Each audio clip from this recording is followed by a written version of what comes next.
Halo semua, kembali lagi di channel Ngomongin Film. Kali ini kita akan membahas alur cerita dari sebuah film yang menceritakan tentang bangkitnya era bajak laut, di mana semua orang mulai berpetualang melewati lautan yang sangat ganas, yang dipenuhi oleh monster dan juga para bajak laut jahat, demi mencari harta karun milik sang raja bajak laut. Kemudian seorang remaja bertopi jerami pun mencoba mengarungi lautan sambil merekrut beberapa orang untuk membentuk kru bajak lautnya sendiri. Namun tampaknya hal itu tidaklah gampang karena ia terus-menerus bertemu dengan banyak musuh yang kuat. Lalu apakah si topi jerami ini bisa menjadi sang raja bajak laut yang selanjutnya? Wes ra usah kesuwen, langsung saja kita masuk ke alur ceritanya.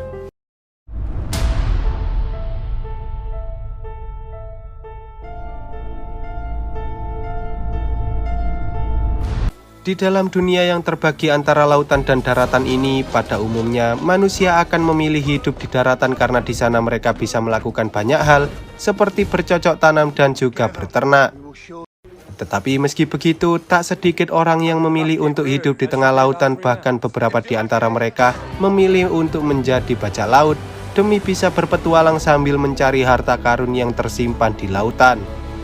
Seperti halnya yang dilakukan oleh para bajak laut, banyak di antara mereka yang melakukan kejahatan seperti pencurian, penjarahan, serta merusak sebuah desa, sehingga para pemerintah dunia pun akhirnya membentuk angkatan laut yang dinamakan sebagai Marine demi menjaga perdamaian dunia.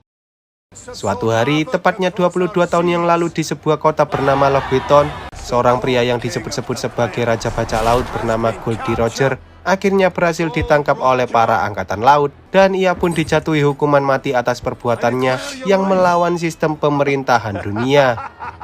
Para angkatan laut awalnya yakin bahwa hukuman mati pada sang raja bajak laut bisa menjadikannya sebagai peringatan agar orang-orang tak menjadi bajak laut lagi.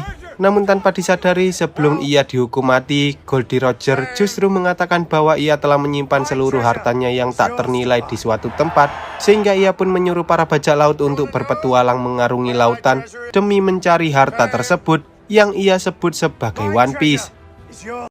Pesan terakhir dari sang raja bajak laut ternyata mampu mempengaruhi seluruh orang yang ada di dunia, sehingga semakin banyak orang yang ingin menjadi bajak laut demi bisa menemukan One Piece, dan dari sinilah era bajak laut pun akhirnya dimulai.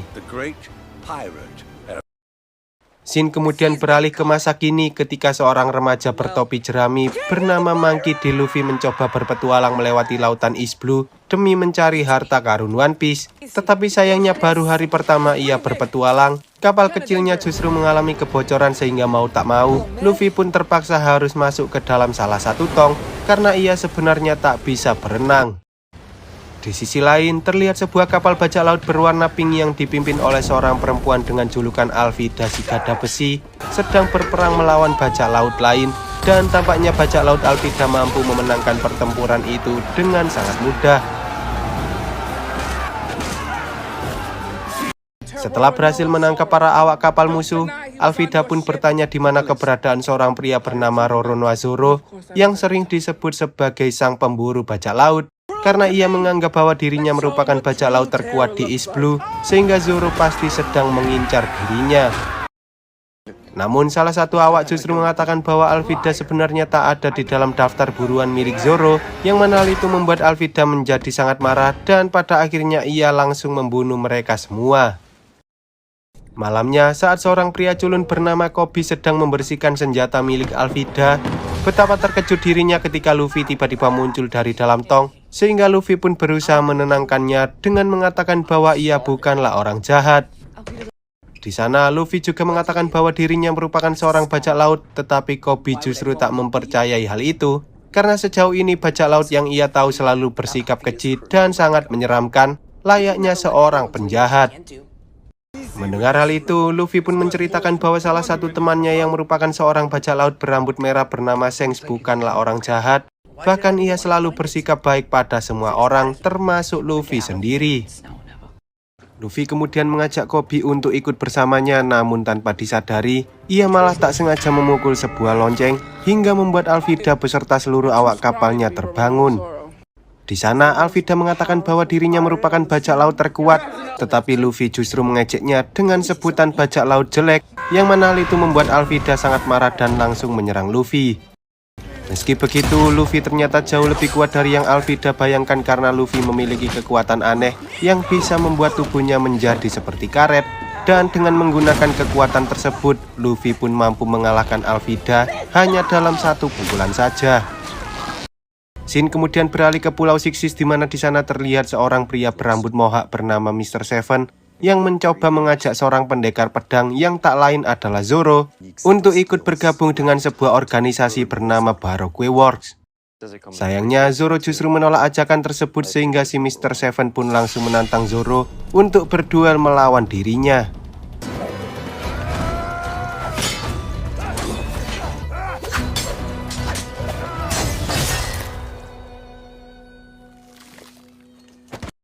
Keesokan harinya, setelah Luffy dan Koby pergi dari kapal milik Alvida, Koby bertanya bagaimana bisa tubuh Luffy bisa memanjang seperti karet. Sehingga Luffy pun menceritakan bahwa ketika ia masih berumur 7 tahun, dirinya tak sengaja memakan sebuah buah iblis bernama Gum-Gum Fruits yang bisa mengubah tubuh seseorang menjadi seperti karet. Luffy kemudian bertanya apakah Koby mau menjadi bajak laut seperti dirinya. Dan Koby pun langsung menolak tawaran Luffy, karena sebenarnya selama ini ia sangat ingin menjadi seorang angkatan laut yang bisa menjaga perdamaian dunia. Mendengar hal itu, Luffy akhirnya memutuskan untuk pergi ke pangkalan angkatan laut terdekat, agar ia bisa mencari sebuah peta yang bisa membawanya menuju ke suatu tempat bernama Grand Line, serta mengantarkan Koby untuk menjadi seorang marine. Sementara itu, di tengah-tengah lautan East Blue, terlihat seorang wanita cantik berusaha meminta tolong pada beberapa orang yang sedang mengendarai sebuah kapal kecil, sambil mengatakan bahwa ia sedang kehausan dan membutuhkan air. Ternyata, dua orang itu merupakan anggota bajak laut sehingga mereka langsung mengambil kotak harta yang dibawa oleh si wanita tersebut. Tetapi tanpa mereka sadari, ternyata si wanita bernama Nami itu sengaja menjebak mereka agar ia bisa mengambil alih kapal kecilnya. Singkat cerita, setelah Luffy dan Koby tiba di markas milik Angkatan Laut yang berada di kota Sailstone, mereka sempat melihat ada banyak sekali poster tentang para bajak laut termasuk poster milik Alvida. Namun Luffy justru merasa kecewa karena di sana tak ada poster miliknya. Lalu ketika mereka berdua sedang makan di sebuah restoran, tiba-tiba Zoro datang untuk memesan minuman sambil membawa karung berisi tubuh Mr. Seven yang berhasil ia kalahkan sebelumnya.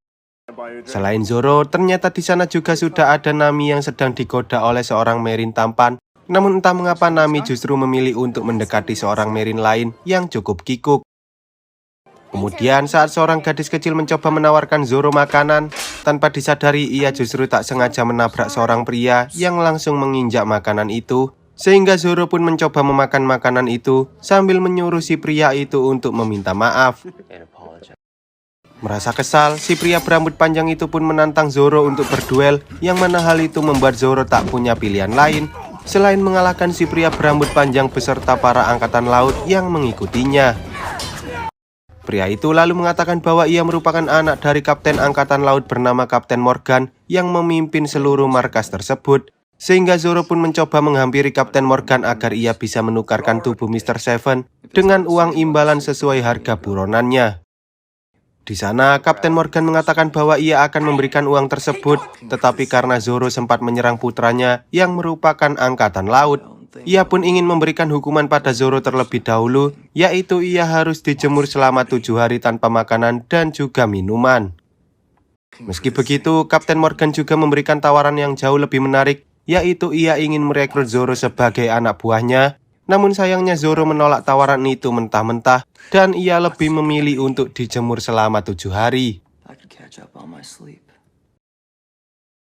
Saat Zoro sedang menjalani hukumannya, si pria berambut panjang bernama Helmeppo itu selalu mengejek Zoro. Bahkan ia juga sempat mengatakan bahwa ayahnya tak mungkin membebaskan Zoro, melainkan ia pasti akan menghabisi Zoro karena ia sudah menolak tawaran Kapten Morgan sebelumnya.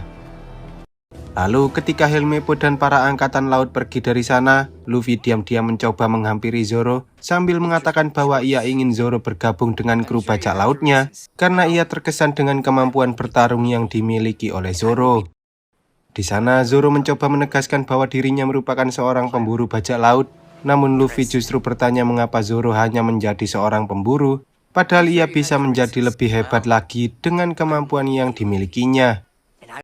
Mendengar perkataan Luffy, Zoro bercerita tentang masa lalunya di mana ia dulu pernah berjanji pada seseorang untuk menjadi seorang pendekar pedang terhebat di dunia. Dan Luffy pun berjanji pada Zoro bahwa ia bisa membantu Zoro jika ia bergabung dengannya.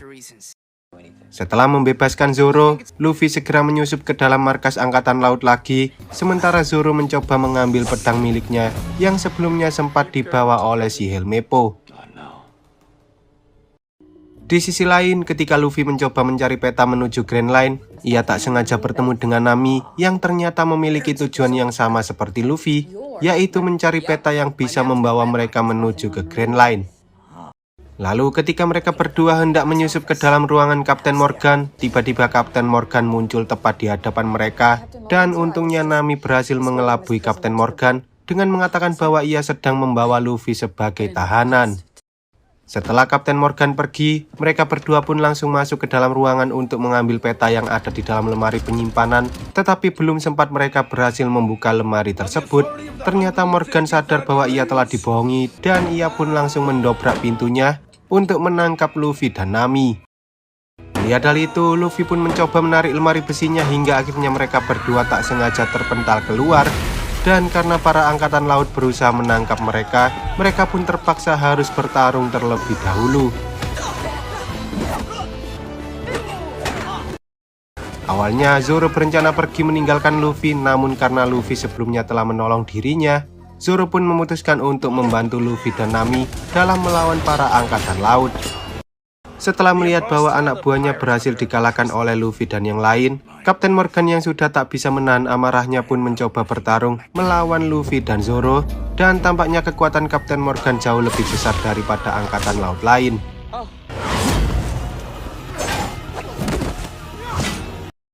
Meski begitu, Zoro dan Luffy ternyata juga tak kalah kuat dari Kapten Morgan, hingga akhirnya mereka berhasil mengalahkan Kapten Morgan dengan menggunakan jurus andalan mereka, dan tanpa berlama-lama mereka pun pergi sambil membawa lemari besi yang berisi peta tersebut. Saat Luffy dan yang lain hendak pergi, Helmeppo sempat menghentikan mereka dengan menggunakan pistol miliknya, namun sayangnya ia langsung KO setelah mendapatkan bogem mentah dari si Koby. Di sana, Koby berjanji pada Luffy bahwa ia akan menjadi seorang angkatan laut yang baik, yang bisa membawa kedamaian pada dunia. Dan setelah Luffy mengucapkan salam perpisahan, ia pun segera berlayar meninggalkan kota Sailstone bersama Zoro dan juga Nami. Sementara itu, saat seorang wakil laksamana angkatan laut bernama Garp mendapat kabar tentang bajak laut topi jerami yang berhasil mencuri peta Grand Line dari Kapten Morgan, ia pun langsung mendatangi kota Sailstone untuk mencari tahu siapa sebenarnya bajak laut bertopi jerami ini.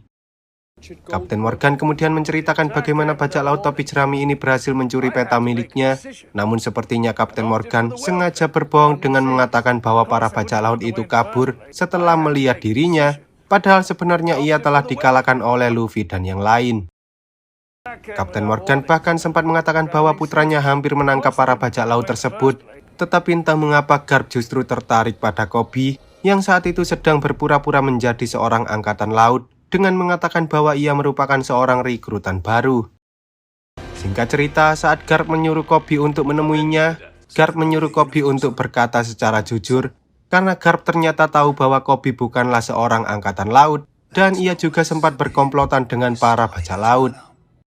Mendengar hal itu, Koby pun berusaha memberanikan diri untuk menceritakan semuanya, tetapi bukannya mendapatkan hukuman, Garp justru menyukai sifat Koby karena ia berani berkata jujur, tidak seperti Kapten Morgan yang telah membohongi dirinya.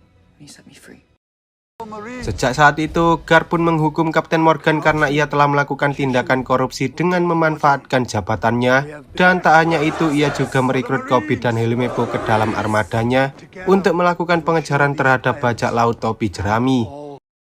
Sementara itu, seorang bajak laut bernama Bagi dengan harga buronan senilai 15 juta berry terlihat sangat marah setelah ia mendengar tentang beberapa bajak laut kroco yang berhasil mencuri peta Grand Line dari angkatan laut, padahal selama ini ia juga sedang mengincar peta itu. Di sisi lain, ketika Luffy dan yang lain berhasil mendapatkan peta Grand Line, Nami pun mencoba menjelaskan bagaimana caranya agar mereka bisa pergi menuju ke Grand Line tersebut. Namun tanpa disadari, tiba-tiba mereka diserang menggunakan asap beracun berwarna merah, sehingga Luffy terpaksa menelan peta itu sebelum akhirnya ia pingsan. Lalu saat Luffy dan yang lain terbangun dari pingsannya, tiba-tiba mereka sudah berada di sebuah tempat sirkus yang dipenuhi dengan berbagai macam orang aneh. Dan tak hanya itu, ternyata orang yang sebelumnya menyerang mereka adalah si Badut Buggy, sang kapten dari bajak laut Buggy. Tampaknya Buggy sangat kesal karena Luffy dan yang lain berhasil mendapatkan peta Grand Line itu terlebih dahulu, sehingga ia menyuruh Luffy untuk memberikan petanya, karena Buggy juga bermimpi untuk menjadi seorang raja bajak laut dan menemukan harta karun One Piece. Menyadari bahwa Buggy berencana menyerang mereka, Nami pun mencoba menggunakan kekuatan Luffy untuk menarik perhatian Buggy agar ia bisa kabur dari sana. Tetapi betapa terkejutnya Nami setelah ia melihat bahwa kota yang ada di sana ternyata telah hancur berantakan akibat serangan dari bajak laut Buggy. Tak hanya itu, Zoro juga tampaknya tak bisa berbuat apa-apa saat anak buah Buggy menahan dirinya dan juga Nami, karena Buggy telah mengambil ketiga pedang miliknya. Lalu ketika Buggy berusaha memaksa Luffy untuk menyerahkan peta Grand Line padanya, Buggy pun mengatakan bahwa ia benci dengan topi jerami yang dibawa oleh Luffy, karena topi itu mengingatkannya pada Shanks yang dulu pernah menjadi rekan bajak lautnya. Tampaknya Buggy menganggap bahwa Shanks telah mengkhianati dirinya, yang mana hal itu membuat Buggy menjadi semakin marah, dan ia pun mencoba menyandra seorang anak agar Luffy segera memberikan petanya. Melihat hal itu, Luffy pun berusaha menghentikan Buggy dengan cara memukulnya hingga kepalanya copot. Tetapi tanpa disadari ternyata Buggy juga seorang pemakan buah iblis bernama Chop Chop Fridge, yaitu buah yang bisa membuat tubuhnya kembali utuh lagi meski ia terbelah-belah. Dengan kekuatan yang dimiliki Buggy, ia pun berhasil mengurung Luffy di dalam sebuah lemari kaca yang berisi air laut, yang mana hal itu membuat Luffy menjadi semakin tak berdaya, karena pemakan buah iblis akan menjadi sangat lemah jika ia terkena air laut. Di sana Luffy sempat teringat dengan masa lalu ketika ia mencoba menantang seorang bajak laut. Shanks dan anak buahnya pun berusaha melawan bajak laut itu agar mereka bisa menyelamatkan Luffy. Namun sayangnya mereka terlambat karena si bajak laut berhasil membawa Luffy ke tengah laut. Saat si bajak laut hendak menyakiti Luffy, tanpa disadari tiba-tiba muncul seekor monster laut berukuran raksasa yang langsung menyerang mereka berdua. Lalu ketika Luffy hampir saja tenggelam, Shanks datang tepat waktu dan ia pun membawa Luffy kembali ke atas perahu. Tetapi sayangnya monster laut itu ternyata masih ada di sana. Bahkan monster itu hampir saja menelan mereka berdua.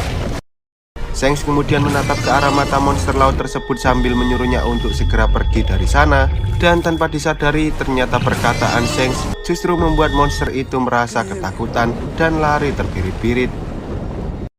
Setelah kejadian tersebut, Luffy menyadari bahwa Shanks telah kehilangan tangan kirinya hingga ia pun meminta maaf pada Shanks. Namun Shanks justru mengatakan bahwa ia sangat bersyukur karena ia berhasil menyelamatkan Luffy tepat waktu.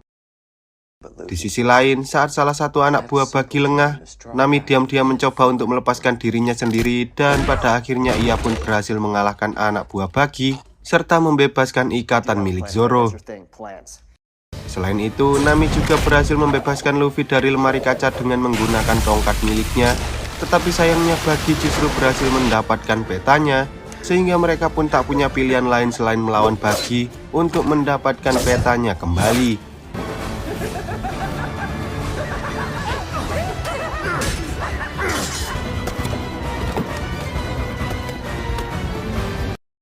Singkat cerita, saat Luffy dan yang lain sedang terdesak, Luffy tiba-tiba memiliki ide untuk memasukkan seluruh anggota tubuh Buggy ke dalam beberapa peti. Dan setelah bertarung cukup lama, mereka akhirnya berhasil mengalahkan Kapten Buggy. Sebelum pergi, Luffy dan yang lain sempat membebaskan para warga yang selama ini telah disandra oleh Buggy, yang mana hal itu membuat para penduduk menjadi sangat terkejut sekaligus senang, karena baru kali ini mereka melihat ada seorang bajak laut yang bersikap baik. Di tengah perjalanan, Luffy menceritakan pada Nami dan Zoro alasan mengapa topi jerami miliknya sangatlah penting, karena saat Shanks memberikan topi jerami itu pada Luffy, ia berjanji pada Shanks bahwa ia akan mengembalikan topi tersebut ketika ia berhasil menjadi seorang raja bajak laut. Tak lama kemudian, ketika Zoro dan Luffy sedang asik mengobrol di luar, Entah mengapa, Nami diam-diam menelpon seseorang sambil mengatakan bahwa ia telah mendapatkan peta menuju Grand Line. Lalu film pun bersambung. Oke lah, sekian dulu untuk video kali ini. Semoga kalian semua terhibur. Jangan lupa untuk support channel ini dengan cara klik tombol subscribe lalu nyalakan loncengnya, agar kalian tidak ketinggalan dengan video-video terbaru dari channel ini. See you on the next video dan sampai jumpa.